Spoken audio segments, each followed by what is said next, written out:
کامپیر نمیشناخت که این آخران پیغمبر مهمان شده. پیش خیمه‌اش آمده میگه مهمان شده. سالی سخت بود. مناظرین میگن که دیگه دلار این شده و بیرژ این شده، هرچی بهونه میکنن. برای جوانمرد فرقش چیه؟ دلار کجا میروخی؟ همین جوانمردی هم در بیرژه موندگیه.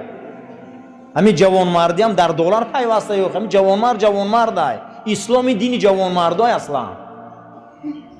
دنیا پس میشه، دنیا بلند میشه، دنیا پهلو میزنه، جوانمرد در همه جان میمونه. یک کمپیر سخاوت پیشه بود که رسول الله فرو آمد، سالی وزبین بود میگه مردم ده. نبودی چیز اندر خانه او، بشد دستی تهی پروانه او. دلش چون بحر در جوشی سخا بود، چی سود از تنگ دستی بینوا بود. هم قطعی آمدگی بود که کمپیر دلش زور بود در دادن، اما چیزی نبود. میگه بعضی حالات آدم های زوره که نادار میشن، دل گرده زور دارن، سخته یوخی نیست چیزی. میگه اما هموت هم کمپیر میگه از سخا دست نمیکشی. سالی وزبین بود.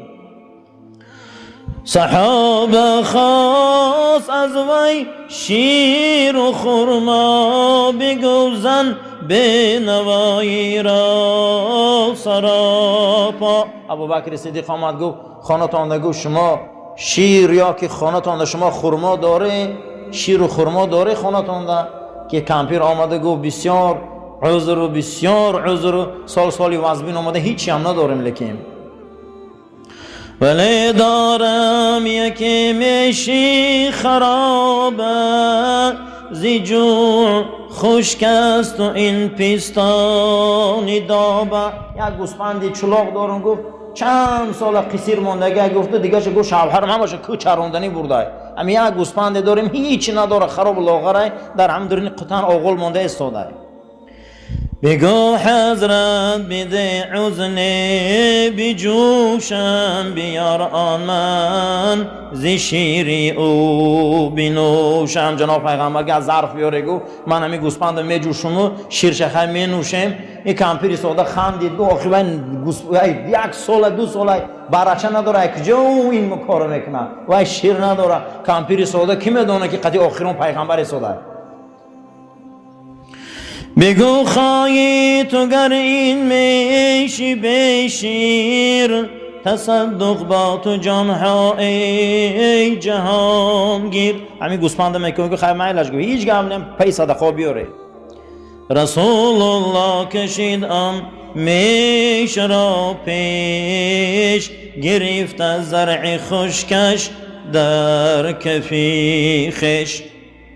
بشد پیستان پر از شیری روان شد، زی عرس و ظرف ها سویش دوان شد. زی دوشیدن تمامی ظرف پر شد، زی نوشی او همه اندر حضور شد. همین خیلی میگه ظرف ها رو آوردیم که همه خرما پر شده.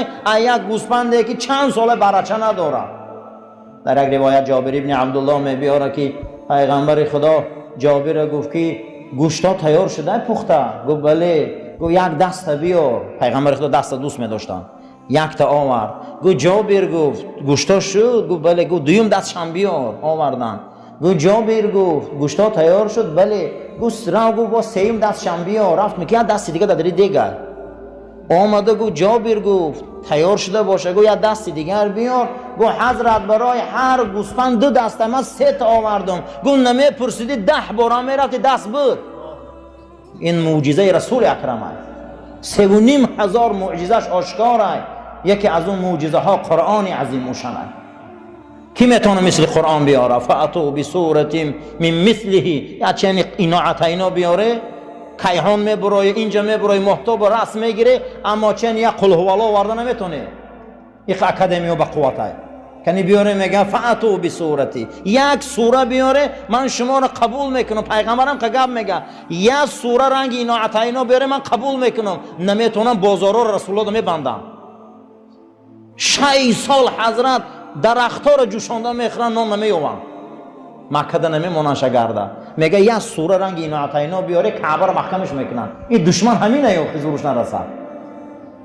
برای همین امروز افتخارمون قرآنه، آبرومون قرآنه.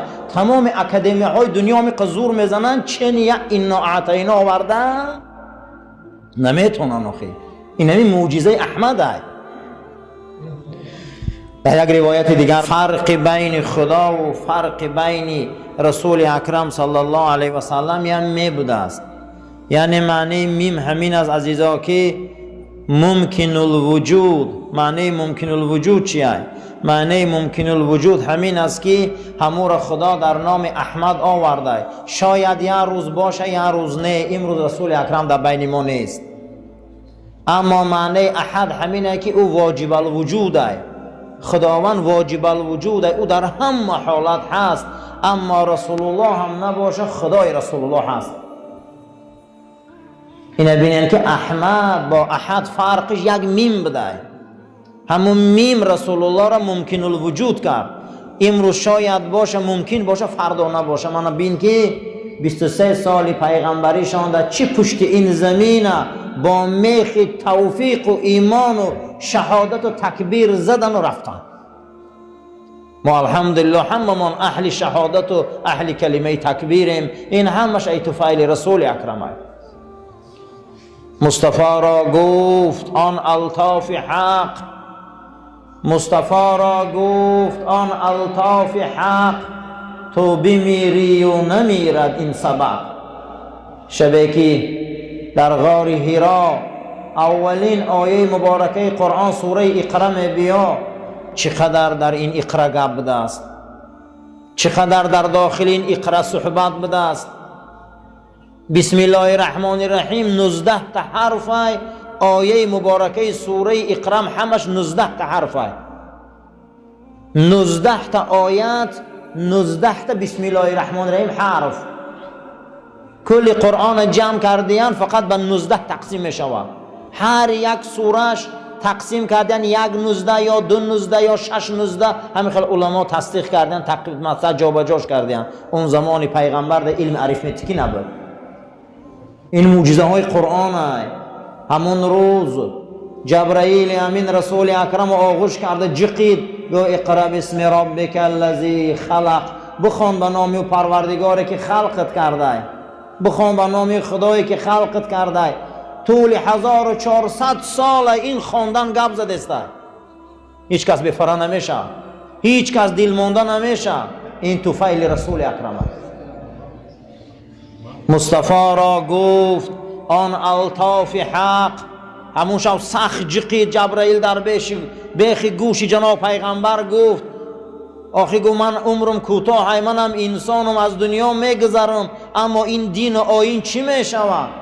حضرت رومی میگم مصطفی را گفت آن الطاف حق. پیک لطف خدا میخواد در بیخ گوش جبرائیل گفت تو بمیری و نمیرد این سبق. ما وعده میتیم گفتم ای دنیا میری، اما این اصول و سبق دین ای بین نمیره. من تا به امروز 1400 سال این سبق بینه، این فرهنگ بینیم، این قلب‌های آرام بینیم، این روح‌های آرام بینیم.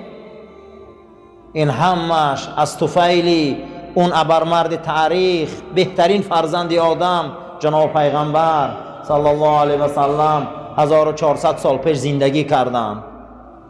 از این منبر دنیا را پند گفتن، خستنشان، شیشتنشان، گشتنشان، صحبتشان، خوردنشان، میجه زدنشان، نفس کشیشان، چی میخورد چی میپوشه، یگان انسان رنگ رسول الله ثبت شدگی نیست در تاریخ. از روزی به دنیا آمدن تا مردنشان حضرت نوشتگی هم. یگان انسان رنگ پیغمبر خدا در تاریخ نوشتن نشده تا سوره اسرافیل هم نمیشه. ایرا نغز دانیم هیچ کس، نه امپراتورا نه تمام ابرمردا کسی هسته رنگ جناب پیغمبر ثبت شدگی نیست در تاریخ. شیشتنش، خستنش، گپ زدنش، ریشش، سلش، لباسش، زنداری، آینداریش همش در تاریخ نوشته شدگی. مصطفی را گفت آن الطاف حق. تو بمیری و نمیرد این سبق.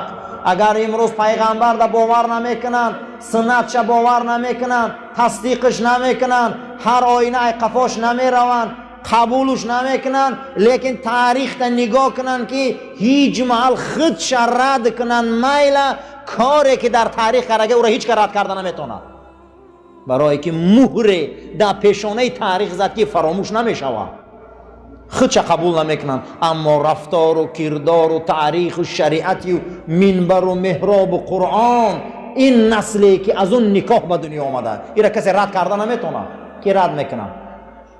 مصطفی را گفت آن الطاف حق، تو بمیری و نمیرد این سبق. این تو میری گفت، اما این سبق نمیمره، زیرا که این سبق نگهبانش خدا هست. این سبق نگهبانش کی بوده است؟ الله خودش بوده است. از دراهم نام شاهان برکنند، از دراهم نام شاهان برکنند، نام احمد تا ابد برمیزنم. از پول و تنگه ها، از کوچه ها نام امپراتور و شاه ها گم شد رفت، اما نام رسول اکرم تا قیامت میمونه. حضرت رومی میگه از دراهم نام شاهان برکنند، نام احمد تا ابد برمیزنند. نام رسول اکرم تا ابد، نام احمد جمله نام انبیاست. هر یک پیغمبر آمده بوده است، وعده داده بوده است، تبلیغ کرده که ای مردم به خود بیاین، پیامبر می بیان نامش احمد است. این زمین ده عدالت می بیاره، این زمین گستریش میتیه، آیین دین خدا را پیش میبره، نام این احمد است. ما هم صحبت میکنیم از کتابی حضرت پیرمان مولوی جنونی درباره این شب مولود قصه های رسول اکرم، زندگی نامشون. رسول الله در ایام هجرت، وقتی که از مکه و مدینه هجرت میکنن، رسول الله در ایام هجرت، به وقت سیر راه اصحاب حضرت